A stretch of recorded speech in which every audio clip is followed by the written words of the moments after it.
Iran की hit list में sir फहरिस्त हूँ, मेरी जान को ख़तरा है। ये है वो ट्रंप का ताज़ा तरीन बयान जिसने इस वक्त आलमी मीडिया में खलबली मचा रखी है।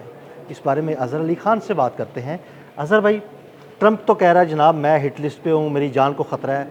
ये सिर्फ बेर की मार रहा है या वाकई ऐसी कोई बात है? असल में अदिल भाई, डोनाल्ड ट्रंप ने एक इतना बड़ा स्टेप उठा लिया अपनी ज़िंदगी में जिसकी उन्हें हमेशा पछतावा होता है। वो रिजीम चेंज करना चाहते थे और उसके लिए उन्होंने सैयद अली ख़ामनाई को शहीद कर दिया और उनके रफ़क़ा को शहीद कर दिया और उनकी फ़ैमिली को शहीद कर दिया और एक बहुत ही बड़ा एक अटैक किया जिसमें हर तरफ तबाही फैल गई। एक दो चार आम से लोगों को निशाना बनाने के लिए सारा बारूद लाके आसमान से बरसा दिया गया। अब वो ये समझ रहे थे कि ये मामला ख़त्म हो गया, अब ईरान में कोई उनके पीछे नहीं आएगा, रज़ा पहलवी और ये सारे लोग आहिस्ता आहिस्ता ऊपर आ जाएंगे। लेकिन अंदाज़ा ये हुआ कि लोग तो आज उनके साथ खड़े हैं, आज भी उनके साथ खड़े हैं, पहले भी उनके साथ खड़े थे।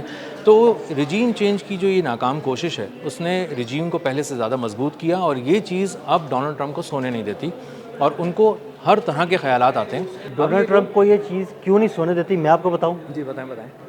देखें, आयतुल्लाह अली ख़ामनेई को शहीद किया, उनका ख्याल था कि उनके चाहने वाले कोई नहीं, लोग बाहर निकलेंगे, रजीम चेंज होगी और ईरान पर कब्ज़ा हो जाएगा।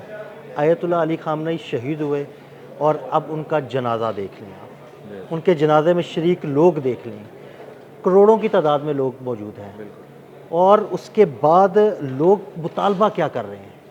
लोग कह रहे हैं कि जनाब कत्ल का बदला कत्ल, खून का बदला खून, जिन्होंने हमला किया, जिन्होंने उनको शहीद किया उनसे बदला लेंगे। सुर्ख झंडे लहरा दिए। सुर्ख झंडे लहराने का मतलब क्या है? जनाब खून का बदला खून। मुझे लगता है यही बात उनको सोने नहीं दे रही। बिल्कुल ऐसे ही है। अब वो जब सोते होंगे ना तो उनके ख्वाबों में सुर्ख झंडे आते होंगे जो इंतकाम की अलामत हैं और सब ने फलक शिगाफ नारे लगाए।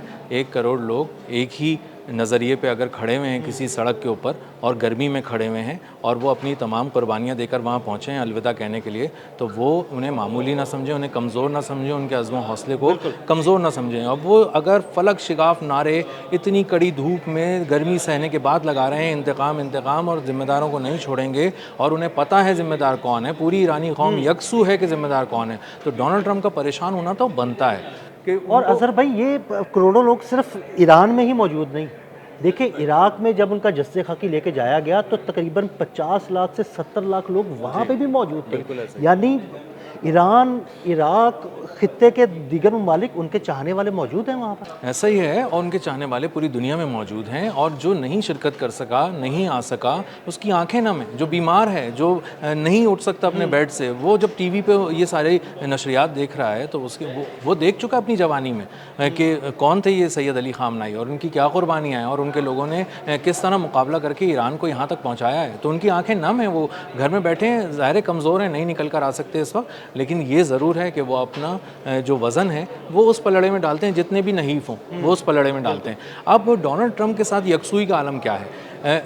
इस एक तरफ ईरान है जिसका कोई कमज़ोर बूढ़ा, कमज़ोर ख़ातून, बीमार, लागर, जो भी जिस सेहत की कैफियत में है वो खड़ा हुआ है, उसकी आंखें नम है और वो उनके साथ इजहार यकजहती भी कर रहा है, उनको रुख्सत भी कर रहा है। और दूसरी तरफ डोनाल्ड ट्रंप हैं जो सर्वे कराते रहते हैं, पोल कराते रहते हैं और उनके मुल्क में उनका साथ देने वाला कोई नहीं है। खुद उनके अंदर उनकी जो पार्लियामेंट है, उनके जो लोग हैं, वहीं पर आवाज़ें उठ रही हैं और अब तक वो इस सारी सूरत हाल में ये नहीं समझा सके लोगों को कि ये जंग क्यों शुरू हुई थी, इस जंग से हमें क्या हासिल करना था, हमने क्या हासिल किया, ये कब ख़त्म होगी और हमारे जो इंतहाई कीमती टैक्स पेयर्स के पैसे हैं, अमेरिका के लोग ये सवाल कर रहे हैं। तो अब डोनाल्ड ट्रंप मुख्तलिफ़ बातें करके, मुख्तलिफ़ फुलझड़ियाँ छोड़ के लोगों को उसके पीछे लगाते हैं और कहते हैं कि शायद अगर उनके ऊपर कहीं कभी कोई ऐसा कोई हमला हो गया तो वो उसको लिंक कर सकें कि ये बात तो मैंने 6-8 महीने पहले कह दी थी और मीडिया ने इसको रिपोर्ट भी किया था। तो दरअसल वो दुनिया को पैगाम देकर मजलूम भी बनने की कोशिश कर रहे हैं, कुछ रहम भी, हमदर्दियाँ भी बटोरना चाहते हैं अपनी कौम से ख़ास तौर पर, क्योंकि अब कौम उनसे सवाल कर रही है।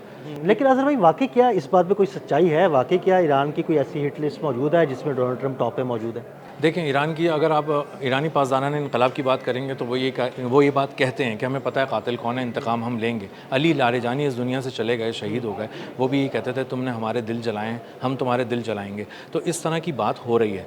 नीचे अवाम में आ जाएँ तो अवाम के अंदर भी हर सतह पर जो अवाम को बड़ा ज़बरदस्त किस्म का रद्द-ए-अमल आ रहा है अवाम की जानिब से। उनका यही मुतालबा है जो कातिल हैं उनके खिलाफ कार्रवाई की जाए। और कातिल कौन है? वो उन सबको पता है। नेतन्याहू का नाम सर फहरिस्त था उसमें। मैं तो नेतन्याहू का नाम सर फहरिस्त समझता हूँ। अगर डोनाल्ड ट्रंप अपने आप को खुद ही ये कह रहे हैं कि मैं हिट लिस्ट में मौजूद हूँ, इसमें इसका मतलब है कि फिर नेतन्याहू और डोनाल्ड ट्रंप दोनों हिट लिस्ट में मौजूद हैं। बिल्कुल ऐसे ही है, और पूरी दुनिया को समझ में आ गया। अब तो बच्चे बच्चे ने देख लिया, अच्छा उनकी नाकामियां भी देख ली हैं, और इसीलिए सबसे ज़्यादा परेशान भी हम उन्हीं को देखते हैं। ईरान उनके की निस्बत मुआशी तौर पे कितना छोटा मुल्क है, कमज़ोर मुल्क है, अस्करी तौर पे भी कमज़ोर मुल्क है, लेकिन वो तो कभी हर वक्त परेशान होकर ये बयानात नहीं दे रहा होता, किसी भी सतह पे नहीं दे रहा होता। ना मुश्तबा खामनाई का कोई बयान आता है कहीं से कि भाई मेरी जान को ख़तरा है। उन्हें पता है कि उनको निशाना बनाया जा सकता है और बनाने की कोशिश कर रहे हैं। ज़ाहिर है कोई कामयाबी तो समेटनी है ना उनको। इसराइल बाकायदा बड़े वाज़ेह अल्फाज में कह चुका है कि हमारी हिट लिस्ट पर मुश्तबा खामनाई मौजूद हैं और हम उन पर हमला करेंगे। जी, लेकिन मुश्तबा खामनाई कभी भी ये बात करके जो है वो लोगों की हमदर्दियाँ बटोरने की कोशिश नहीं करते। जो थ्रेट है ना वो दुनिया को नज़र आ रहा है कौन सा रियल है और कौन सा फेक है। तो डोनाल्ड ट्रंप अगर ये बात कर रहे हैं तो ये उनके दिल की बात हो सकती है, हमदर्दियाँ समेटने की बात हो सकती है, और ख़ास तौर पे हमें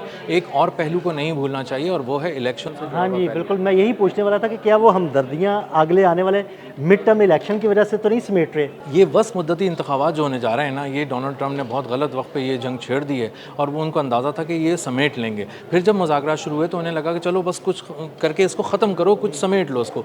लेकिन मामला ये है कि ईरान पक्के कागज़ पे साइन कराना चाहता है।